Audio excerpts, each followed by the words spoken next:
Ibn Umar radiallahu ta'ala anhu narrates that the Messenger of Allah sallallahu alayhi wasallam said, "Enumerate the good qualities of your deceased and abstain from talking about their evils."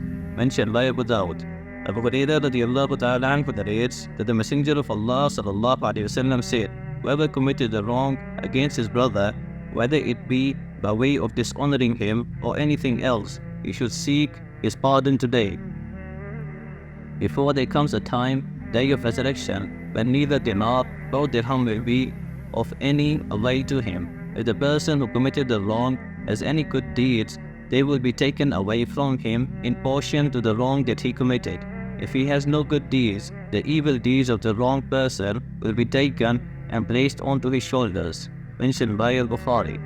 Al-Barra ibn Azib radiallahu ta'ala anhu narrates that the Messenger of Allah sallallahu alayhi wasallam said, "The worst form of usury is for a person to dishonor his fellow brother.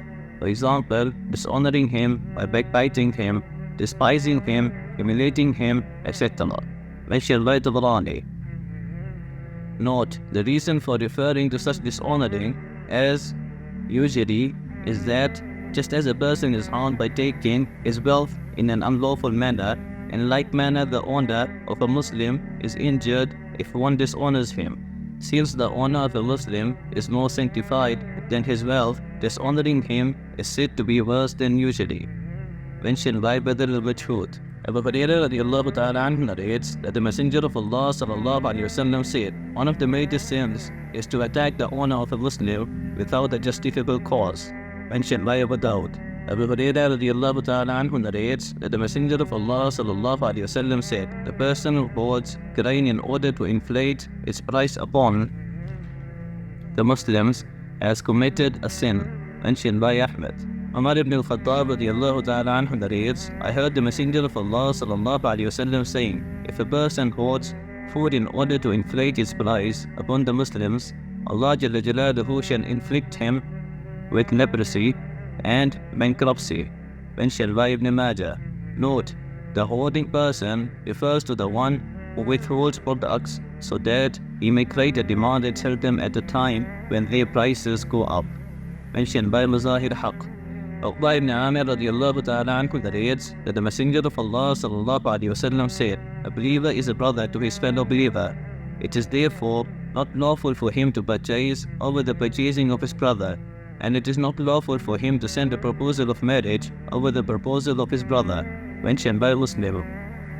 Note, purchasing over another could have several meanings. One of them is when a transaction has been completed between two people, buyer and seller, a third person interjects and tells the seller to cancel that transaction and to deal with him instead. Mentioned by Nawawi. The ulama should be consulted in order to learn the different rulings with regard to transactions. Sending proposal over another means that a person sent a proposal of marriage to a particular woman. The woman's family is inclined towards this proposal. Another person sends a proposal for the same woman despite having knowledge of the previous proposal. Ibn Umar radiallahu ta'ala anhu narrates that the Messenger of Allah sallallahu alayhi wasallam said, "Whoever points a weapon at us is not of us." Mentioned by Muslim.